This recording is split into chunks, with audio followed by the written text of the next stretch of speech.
A storm crept in without thunder. Only a heavy bruise in the air and the scent of dust turning wet, as if the sky were being rubbed down with sandpaper. By noon, brown clouds had swallowed the ranch, bleaching the landscape of color. Hal Morgan shrugged into a weather-worn slicker, but didn't rush. The Mares knew their own stalls. He swung the double barn doors wide, leaving a gap broader than caution would allow. Dusk split open. Warm rain fell in narrow ribbons, raising steam thicker than the downpour itself. From the far, fence-a-line a shape appeared, small at first, like a scrap of cloth the wind had stolen. Its movements were ragged, the gait of something trained to dodge traps. Hal stood on the threshold, fingers curled loosely around the lantern's bail. No words passed. It all happened slowly, yet looked like a single frame. The speck grew into a young Apache woman. Hair stuck in soaked ribbons down her back. She held a blanket bundle that shuddered with the frail start-stop tremor of a starving child. She did not collapse. Her knees bent, but didn't break. Some dry tendon of instinct still held, and she crossed beneath the roof, breathing only when hay and horse sweat replaced the storm's breath. Rain stayed outside, a curtain of silver. Inside, her child's heartbeat thudded against cloth. Hal worked the hand pump, one-handed, the other steadying a tin dipper. Cold water clanged into the cup, and the lantern light struck the rim. One hard flash that turned the yard into a signal fire. The woman flinched, not from him, but from hope. She halted 3 steps shy of the pump. He walked the dipper halfway and stopped. She took it like bare wire, tipped its edge to the baby's lips. Tiny fingers clamped the tin as though it were the last solid thing in the world.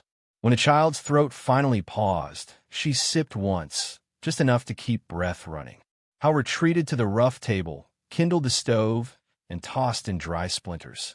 She hovered at the sill until he dragged a chair nearer the heat and laid a second spoon beside his own. Invitation, spoken without sound. Yesterday's bean pot still held warmth. He thinned it with water, shaved jerky scraps, and crumbled the last heel of cornbread. She fed the child first, beans mashed to paste, cornbread softened in broth, then ate in slow, practiced bites. He took his own serving sparingly, holding dinner to her pace so the silence between them could breathe. Rain hammered the tin roof, no thunder, only that ceaseless drum. From behind a stack of hay, a horse struck the stall wall, lightning's echo. The woman cradled the child tighter, eyes locked to Hal's hands. He laid a clean blanket by the stove bricks, a silent directive. She hesitated, then let him unwrap the damp pouches of cloth around the infant. He nestled the boy onto the blanket's center, closer to the stove's glow. The mother's gaze never left his fingers. By midnight, the lamp sputtered, oil almost gone. In the blue murk leaking through a roof crack, he made out only her face and the ring of lantern light on the floorboards. Hal slipped off his slicker, draped it near the child, then rolled his own bedroll on planks by the barn doors. 2 strides of shadow separated them. Enough night and noise for caution. Morning leaked between loose boards. The baby slept clean and slow. The woman, unwrapped from her own rain-soaked shawl, wore a copper spiral on a leather thong, half the pattern worn away. Hal lifted the broken barn latch in his fist and pocketed it. He stepped outside, smelled fresh sage in the cool air. A limb broken by the storm lay near the gate. He stacked it for later cutting, then turned back and saw her standing in the doorway. One arm held the child, the other braced the frame, as if testing whether the night's kindness would last past daylight. Hal drew the latch from his pocket, set it on the porch step, and let it stay there, no metal between door and jamb. He touched the brim of his hat, walked toward the corrals for morning feed. She understood. She stayed. From that dawn, the barn door knew no bar. The wind could sway its hinges, but inside lived stove, heat, liniment, and the quiet churn of new milk. Life weaving itself into a place without contracts or vows, the way rain sinks in a desert earth that thought it was done living.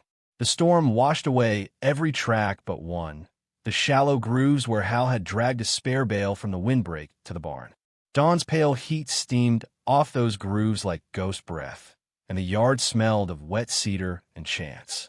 Inside, May woke stiff against the hay wall, baby Jonah still bundled in the blanket Hal had offered, both warmed by the stove bricks he'd banked through the night. Hal returned from the corral with the quiet of a man long practiced at not startling horses or strangers. He carried a pail of fresh milk, the cream still swirling. Jonah blinked awake at the scent, mewing. May's shoulders rose, uncertain, until Hal set the pail on a stool and backed away, palms empty. She tore a strip from her travel cloth, plunged it into the warm milk, and let Jonah suckle. The infant's fists unclenched for the first time since dusk. Daylight carved bars through plank seams. Dust motes spun in them like seeds hunting soil. Hal checked the roof line for leaks, fingers running each seam while his mind tallied. One mother, one infant, 2 extra mouths, dwindling beans. He'd survived drought by cutting feed, but grief fed no one. He weighed his stores: jerky, a quarter barrel of corn, 8 jars of sorghum, and found he did not resent the subtraction. May gathered the sodden shawl and set it to dry on a stall door. Under its folds, he noticed a copper spiral pendant, worn half smooth. It matched nothing he'd seen in army forts or trading posts. Designs twined back on themselves like a river scene from Thunderbird Height. She tucked it under the collar when she caught him looking. Mid-morning, the sun burned the yard to pearl. Hal fetched a short-handled hammer and a handful of bright nails. The wind had peeled siding near the north eave. He meant to mend it before the next storm. May watched him climb the rickety ladder, Jonah sleeping across her chest. A board slipped. He steadied, but the ladder groaned. Without a word, she crossed, braced the rails with her hip and free hand. When he finished the last nail, she handed up his hat. Wind had snatched it. He tipped the brim in thanks. He did not trust his tongue to speak. They ate midday from the same pot, corn mush sweetened with sorghum, the last of yesterday's beans stirred in. Hal ladled 3 tin bowls, setting his opposite May's on the crate they used as table. Jonah, newly fed, slept in the hay by the stove. May's spoon scraped slower than hunger. Each time she set it down, she listened to the baby's breath, counting. After the meal, Hal found a length of pine and carved small rails until a crib frame formed, rough but no, not splintered. She watched the knife move, eyes steady, and when he finished, she lashed strips of her shawl across the rails, weaving a sling. Jonah blinked at new space wide as sky. Afternoon boiled the mud into cracks. Hal brought out the pump grease, showed May how to work the lever without grinding. She ignored her blistered palms and pushed until buckets filled. Together they watered the mare and the milk cow he'd traded for beans last fall. Milk would run short with May and Jonah, but a cow fed 2 winters of loneliness deserved to feed 3 names of hope. Thunderheads bruised the horizon at dusk. Hal herded the horses in. May swept the barn aisle, scattering fresh straw to keep hooves from slicking. Jonah fussed at lightning flickers. She hushed him with a low hum, not melodic, more heartbeat remembered. Hal set the Dutch oven beans back on coals, their steam mixing with ozone. Supper finished. Hal cleared plates and paused by the lantern shelf. Only a finger of kerosene remained. He fetched a round stone jar half full of bear oil. May smiled with her eyes. She'd seen tribes use it for lamp wicks. He twisted a rag into the oil, lit it. Flame held low but bright enough to read faces. One more thing learned without words. Before sleep, Hal carried his bedroll again to the door, but May rose, blocking him. She moved Jonah's crib against the wall, then spread Hal's roll across the hay near it and patted the space beside. He hesitated. The act could be misunderstood, but the woman's gaze held neither fear nor plea. It held trust. He lay down beside crib. She settled opposite, their shoulders a span apart, Jonah between. Rain drummed, softer than the night before. The next 3 dawns ran like braided rope. Day 1. Hal taught her the pump rhythm, lift by elbow, drop by weight, count 3 beats so the leather cup swelled, then pull again. May practiced until water flowed without spit of air. Jonah squealed at the splash. Day 2. She caught him limping after a misstep on the corral rail. She fetched her pendant, broke a thread of copper lacing inside, ground it to powder with dried sage, mixed with water from the milk pail, and smeared the paste along his ankle. Cool seeped bone deep. By night the swelling shrank. Hal stared, half gratitude, half awe. Day 3. A calf slipped under fence from Alan's herd and bawled itself into exhaustion by the creek. May secured Jonah on her back, waded into water, looped her shawl as a lead. Hal watched her coax the calf by whispering syllables he didn't grasp, soft vowels, steady breath. The animal followed like a lamb. Alan's drover waved thanks as he retrieved it, tipping hat low to the woman he'd once seen only a shadow. That evening, Hal found a short plank near the forge, sanded it smooth, and carved 3 initials, H.M.J., beneath a simple brand bar. He hung it above the stall where Jonah slept. When May saw it, her shoulders eased a quiet breath, as if the plank anchored her pulse. The storm season ended. Prairie grass shot green stripes. Larks nested in fence posts. May took Jonah to the creek each morning, showing him waterbug skating. Hal built a rough bench from cottonwood and set it by the pump. There he sharpened tools while watching her trace circles in water, spirals matching her pendant. One noon May approached with Jonah on hip, a question shading her eyes. She pointed to the fields beyond the north fence, fallow since Hal lost the hired hands. She mimed seed scattering. Hal considered soil, seed, mouths, and nodded. Together, they hitched the old plow to his mare. May guided reins. Hal walked the share. For rows she could not reach, Jonah rode the mare's withers, laughing into the wind. By dusk, half an acre lay striped and ready. With borrowed sacks from Alan's crew, they planted corn and beans together. May pressed each seed as if whispering protection. Hal covered with careful boot scuffs. Thunder muttered far off again, but rain held, sky granting the seeds a breath before soaking. That night Hal unrolled the large quilt his late wife had stitched. He spread it across the hay floor, folding edges. May recognized the care. She laid Jonah at the center and sat beside. Hal took the other edge. Lantern low, windmill creaking lullaby, 3 shadows merged. Trust, once thin as pump water, thickened like stew left to simmer. Days stretched into certainty. May took over the kitchen ledger, tracing bean counts. Hal fixed the collar on Jonah's shirt with a strip of purple calico May kept hidden, color bright as a thunderhead's heart. She laughed, first unguarded sound, when Jonah tugged it and squealed. The world kept spinning outside, but in this barn with a broken latch they had already traded storm for seed. They had water, wood, 1 long table, and 3 spoons. And among the shadows on the stall wall, Jonah's small laughing echo joined the creak of the pump and the hush of the wind, proof that 2 solitudes had found, in each other, room enough to sprout. Summer took hold like a slow-burning coal. By late June each seed in the north field pushed 2 narrow leaves through clay. Corn rose half a boot in 3 straight rows. Beans spiraled the sticks May had sharpened from willow shoots.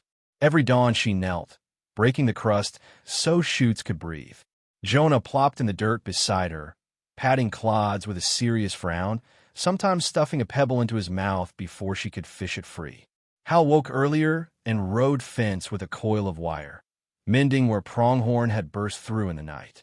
He returned to find May already kindling the stove, the baby on her hip, a ladle of milk porridge steaming. The sight struck him each time. Dawn light rimmed her damp hair. Jonah's round face nestled into her collarbone. Years ago he'd believed nothing could follow the silence his wife's passing left. Yet here life was louder than boots on a porch plank. One blistered afternoon, a dust plume shimmered on the east trail. Hal narrowed his eyes. 3 riders closed fast. Alan's foreman and 2 strangers in city coats that didn't suit the prairie. They dismounted stiffly, boots too polished for salt flats. Foreman Warren greeted Hal with half a nod, then gestured to the men, bankers from Tucson, buying notes on small spreads. They cited a survey pin mis-set 40 years back, claimed Harrow land overlapped Allen Range by 30 yards along the creek, said a quitclaim signature could tidy everything. Hal smelled fresh ink and old greed. May stepped from the barn, Jonah balanced on her hip, shawl pinned neatly. She stayed silent, but her presence rearranged the conversation. One banker eyed the copper spiral at her throat, said Apaches must vacate contested ground under federal rule. Hal's knuckles bleached.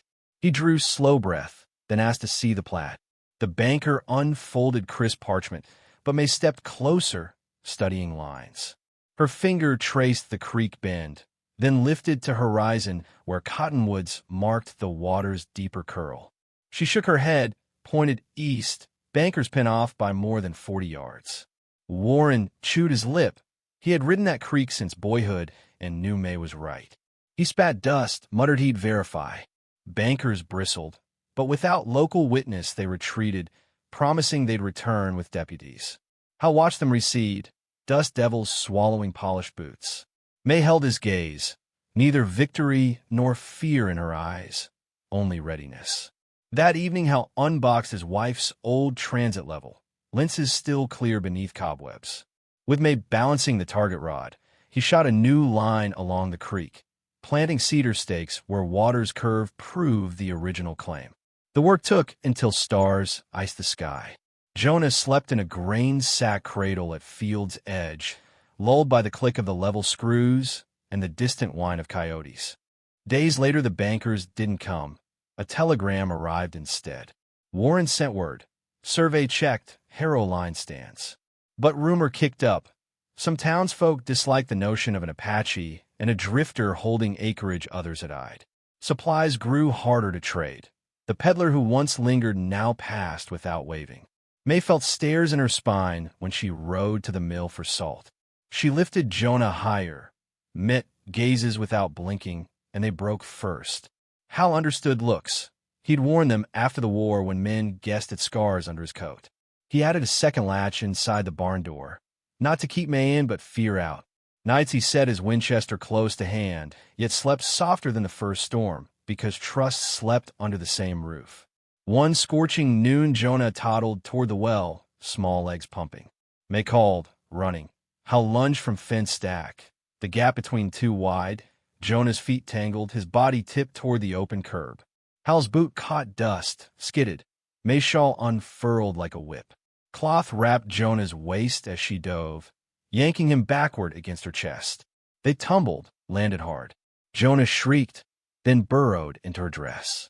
Hal knelt, breath hoarse, arms hovering yet not daring to touch. May's shoulders shook once. Water beaded at her lash line, but no tear fell.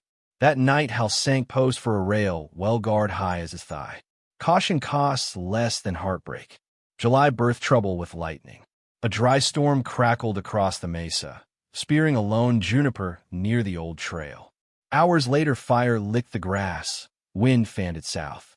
Hal saw smoke at moonrise, black against stars. He saddled his mare, telling May he'd join Alan's crew at the draw. She pressed Jonah's palm to his chest, a blessing in miniature. He rode into sparks that spun like angry hornets. May waited. At first light, ashes drifted gray over the garden. Corn tassels dusted like old men's hair. She tightened Jonah to her back and trekked toward the ridge, blood pounding at each gust. She found Hal near a smoldering line of cedar stumps, black soot streaking his jaw, sinews trembling with exhaustion. He had beaten back the leading edge with wet burlap until Alan's wagon arrived with water barrels. 8,000 acres burned, Harrow field spared by the width of one prayer. She poured water down his throat, wiped soot with skirt hem. He had no words, throat raw. She pressed something into his palm, the copper spiral pendant, warm from her skin. He closed fingers around it. Metal left a faint circle of heat that would not fade soon. That night, he hung it on a nail above the forge, where every flame could reflect in its curves. August matured. Rain at last soaked the ground. Corn ears filled. Jonah learned to laugh with belly rolls, squealing at the crack of sunflower seeds. May let him chew. Hal repaired the pump handle and carved May a small seed on its stump so she could shell beans in the breeze. She answered by stitching a narrow linen strip and embroidering his initials and Jonah's at either end, a bridge of green thread between.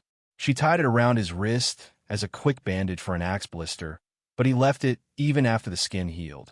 Alan sent word of an early cattle drive. He offered to buy their surplus corn at fair price. Prosperity threatened to peak over the sill. Yet in town, talk darkened. Bankers, embarrassed, whispered about warrants for harboring vagrant tribespeople. A new deputy rode by the ranch gate twice, eyes measuring, but he tipped his hat to May's steady gaze and moved on. One evening, after Jonah drifted to sleep, Hal and May sat on the porch rail. Heat lightning strobed behind distant mesa, painting her face in brief silver. Hal cleared dust from his throat. He spoke of a courthouse in the capital that filed marriage by posting a notice, "No preacher needed, paper protection from paper threats." His voice shook, not from fear, but possibility.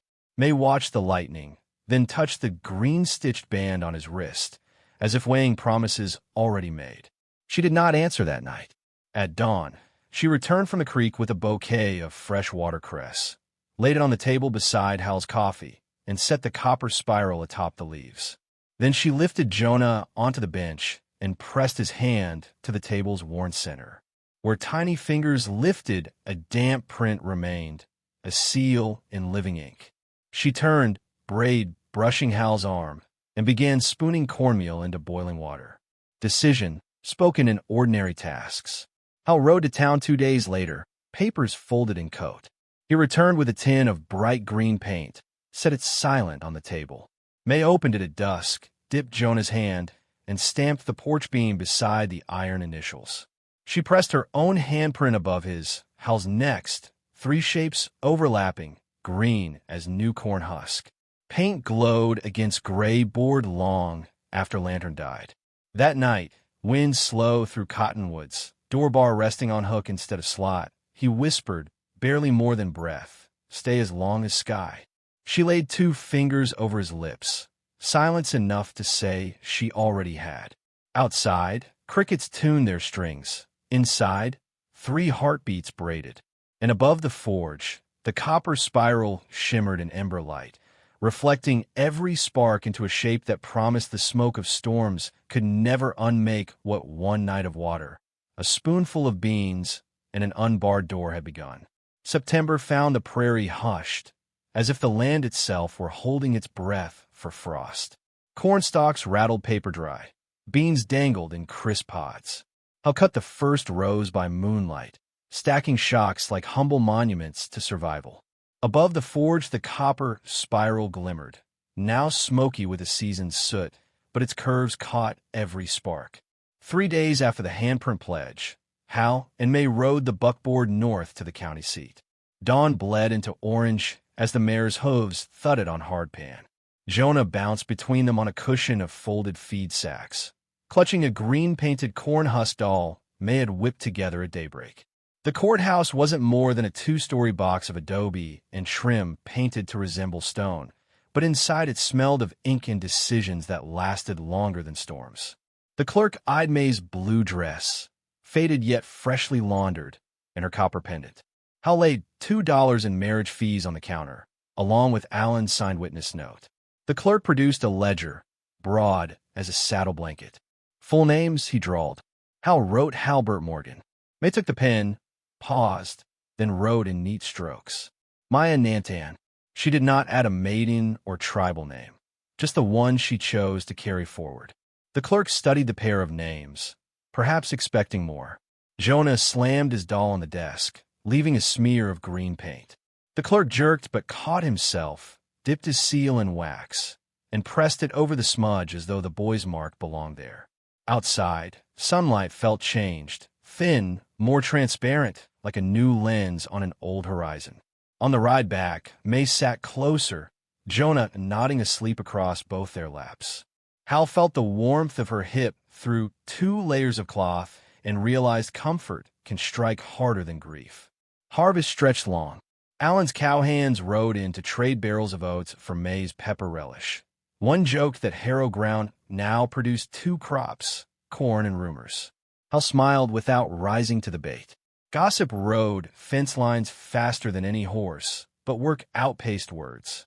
Deputy Caro came alone near Equinox, badge flashing in slanted light. He dismounted polite, but his gaze lingered on the handprints greening the porch beam. He said the bankers had filed fresh complaints, harboring a woman of unregistered status, trespass on federal grazing, potential threat to town peace. Hal folded arms. May stepped beside him, Jonah clinging to her skirt. Caro removed his hat, wiped brow, admitted the judge would toss most charges if proof of lawful union existed. Hal produced the marriage parchment, official seal still layered over Jonah's paint. Caro read, nodded slow, and tucked it back. Paper strong, he muttered. Some folks fear what they can't price. He tipped his hat to May, Ms. Morgan, mounted, and rode off, perhaps relieved. That night Hal burned the banker's latest letter unopened, flame etching its edges into curls. May watched, arms around Jonah, copper spiral warm on her collarbone. No words, but the fire's crack told enough. Frost kissed the north field mid-October, silvering bean vines. May and Hal pulled the last corn, braided peppers, set potatoes and cellar bins layered with straw. Jonah discovered the joy of smashing mushy tomatoes, squealing as seed spattered boots. May laughed and let him ruin 3 before scooping him up, planting a kiss on his brow that left a streak of red. Hal's heart stumbled at the sight, color of life where once only dust. With harvest secure, Hal turned to winterizing the barn. New roof shingles, gaps chinked with clay and horsehair. May mixed the mud herself, her fingers working in rhythmic circles like the pendant above the forge. Jonah toddled nearby, placing stray nails into an empty tobacco tin with solemn purpose. One icy dawn Hal found May setting snares along the creek. She returned at dusk with 2 rabbits and a smile that curled the scar of fatigue from her eyes. They butchered, salted, shared liver fried in sage. Grandest feast since the blizzard that took Hal's first wife. A week later, snow started early and thick, white silence swallowing what the fire spared. They hunkered in the barn's warm belly. May kept broth simmering perpetual, dropping beans and dry corn in shifts. Jonah learned to say hot and blow steam off wooden spoon. Outside, the wind sang through wire, but inside the world shrank to crackle and breath and the copper spiral's glow. 4 nights after the first snowfall, hoofbeats pounded the frozen yard. Hal eased to the window, Winchester ready. Silhouettes, 2 riders, not 3, wearing long coats, but no banker hats. Deputy Caro and Warren the foreman. They knocked once. May opened the door herself. They bore mixed news. Tucson bankers had sold the contested notes to an Eastern company. New agents would come spring with federal marshals, and paper alone might not hold them off. Yet Caro carried a sealed envelope from the judge, an official land grant revision affirming the Harrow line, citing ancient Creek rights dating Apache habitation. Warren passed Hal a worn leather satchel, Allen's prepayment for next year's corn, if snow melt allows. Words unspoken, a line drawn, the big ranch siding quietly with Hal and May. Hal shook their hands, felt tension drain like thaw from eaves. May brewed pine-tip tea, served it in tin cups.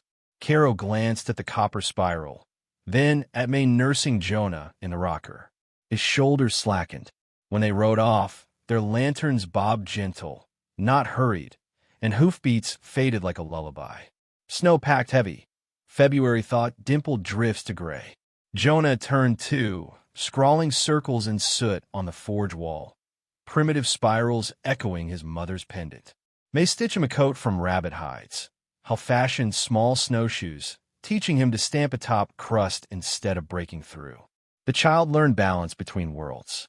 One morning as icicles dripped, May set a small cedar box on the table, lid whittled with 3 nested loops. Hal opened it. Her pendant lay inside, polished, chain repaired. Beneath it a thin coil of bright copper she'd hammered herself. She lifted the coil, bent it around his little finger, sealing it with a kiss. Jonah clapped, not knowing ceremony, only warmth. Hal went to the forge, reheated the leftover gold spoon blank, and hammered the shape of a tiny spiral, copper inside gold, suspended on a stout leather cord. He hung it around May's neck beside her pendant. Twin curves, one glowing red gold, one aged brown. Storm survived and fires yet to build. March winds returned, knocking last shingles loose. Hal hammered new one secure. May sewed lettuce in cold frames. Jonah found the old broken barn latch where Hal had first pocketed it. He carried it like treasure, presenting it to Hal, who laughed, a rusty memory now harmless. They nailed it above the hearth, symbol turned talisman. The bar that once held strangers out now held family in. Late one afternoon, Jonah's cries split the air. A splinter had buried in his palm. May drew it with a needle, but the boy's tears flowed. Hal whittled a sliver of apple wood, carved a small spiral, and slipped it onto a leather thong around Jonah's wrist. The boy sniffed, distracted by the shine, tears stopping. 3 spirals now gleamed every time the family gathered, gold, copper, wood, ever-widening loops of trust. Spring crest raised the creek, but fields drank it gladly. In town, new talk praised Harrow corn and that quiet Apache wife who can outtrade a storekeeper. The banker's eastern agent never appeared. Rumor said their firm folded after bad railroad bets. Some debts die of their own rot. On a still May night, Hal led May and Jonah outside. Under the full moon, the bean trellis cast lattice shadows across budding squash leaves. Hal pointed upward. Nothing but sky. May frowned, then saw. He meant the sky itself. Stay as long as sky, he had once said. The sky had kept its promise, wheeling overhead even through storm and bullets of rumor. She pressed her palm to his chest. He covered it with calloused fingers. Above the porch, green handprints aged to deeper clay hue, but their shape remained sure. The copper spiral caught moonlight, reflecting in Jonah's wide eyes. And when a stray breeze found the broken latch hanging by the hearth, it rattled softly, not a warning, but the contented purr of a home that had remade itself one spoonful of beans, one barless door, one stitched thread at a time. Summer returned like a familiar horse, same heat on the mane, new muscle in the stride. Corn tasseled head-high by June. Beans climbed the trellis until green wove thick as a quilt. Jonah, 3 now, ran the paths between rows, wooden spiral thumping his wrist with each step. Each dusk, he counted stalks aloud, numbers wobbling but honest, and Hal let him believe the crop listened. May rose earlier than sunrise. She knelt at the edge of the garden and whispered words the wind kept, words only a spiral can spell. Blessings for roots, warnings for locust wings. The copper and gold pendants tapped together on her chest, making tiny wind bells.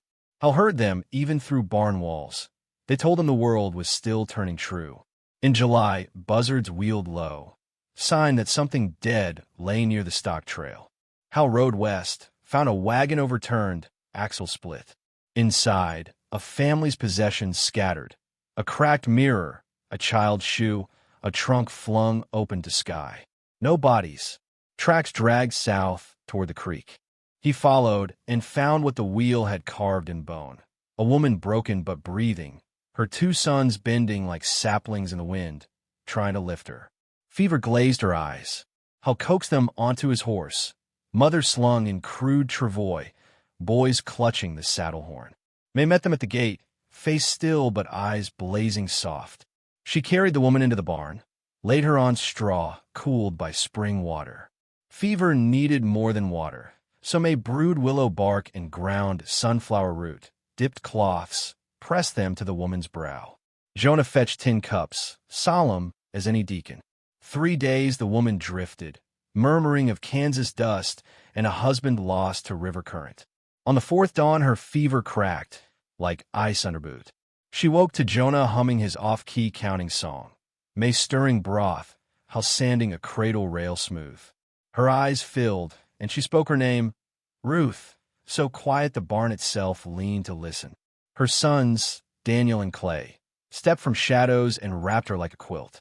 Hal offered wagon boards for a splint, seeds for a start, a map to town, even coin. Ruth shook her head. Kansas was gone. She asked only to work. May placed a bean basket in Ruth's lap, showed her which pods to save for next year.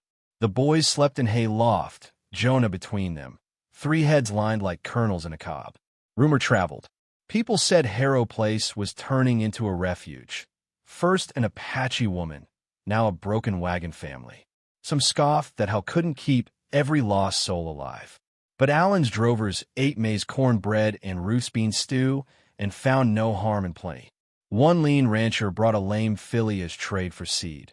Ruth splinted the leg. May rubbed juniper oil. The filly walked by new moon. The field exploded gold. They cut corn in teams. Hal and Clay swung machetes. Daniel and Jonah dragged shocks. May and Ruth braided dry leaves into rope to tie bundles. Night after night, ears rattled on the drying rack. Music richer than fiddle. When the last bundle stood, Hal set troughs around a fire pit. May poured in sweet corn mash, and Ruth hissed raw honey over the surface. Jonah plucked sage leaves, tossing them like prayers. They called the feast offerings rather than payment. Coyotes circled outside the lamplight. None dared cross the scent of cedar and fat. September's first cool snap brought letters. Official, gold-stamped federal. Inside, an invitation to a distant land office. Final hearing on the creek parcel. Representation required. Hal read the lines twice, felt old fear nibble his ribs.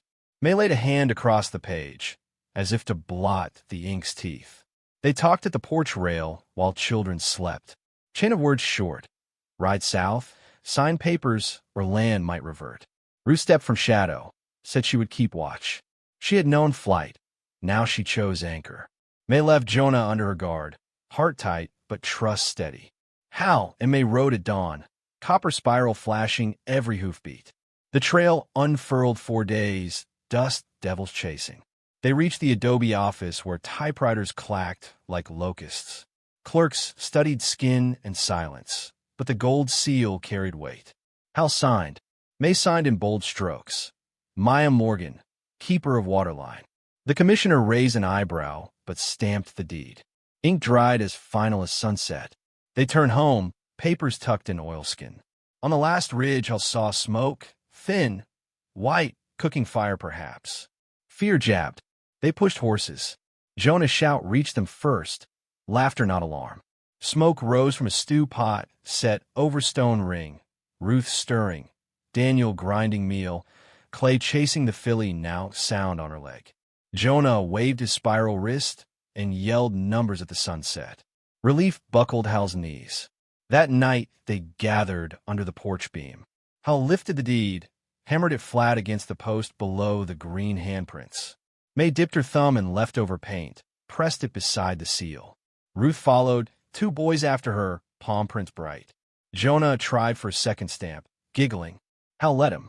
Winter whispered again, but found the barn stronger, walls chinked tight by 6 sets of hands. Snow came. May taught Ruth to sew rabbit fur slippers. Ruth taught May hymns from the river valley, low sway songs that blended with spiral chants.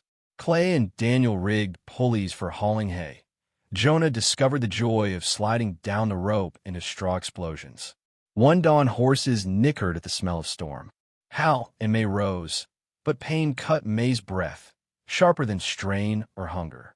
Ruth saw and knew, life quickening inside. Hal's eyes widened, then softened as if a second sunrise cracked. Winter drifted past in rhythms of heartbeat against rib, spiral pendant lifting with each breath. When spring broke, May birthed a daughter under the same roof that once sheltered a storm-driven stranger. Ruth midwifed, Hal steadied May's shoulders. Jonah guarded the door with a wooden sword. The child arrived wailing, lungs strong, fingers curled around nothing until Hal offered his thumb.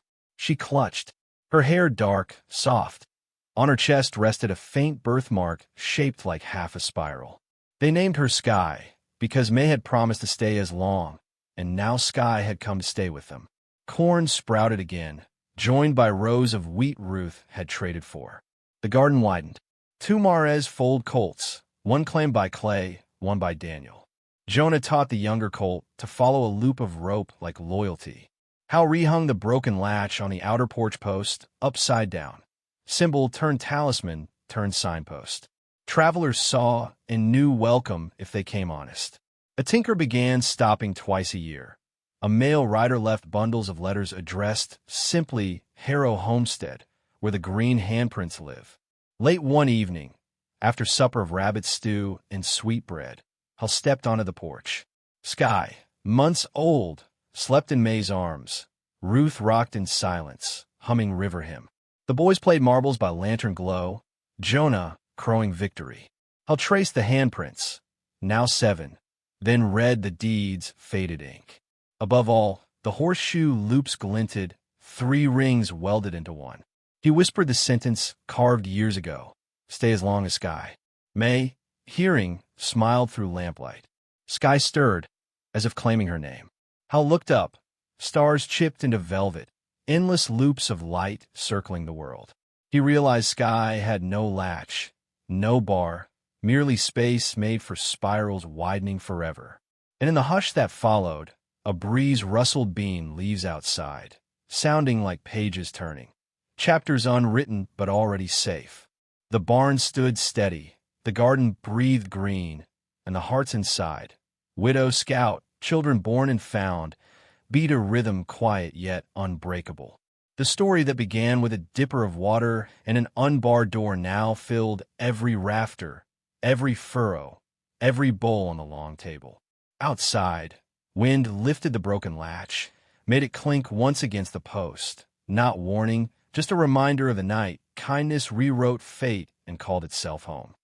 If this finale moved you, hit like, subscribe, and share what moment gripped you most. The dipper of water, the green handprints, or little Sky's first cry. Your support keeps these Wild West love stories alive.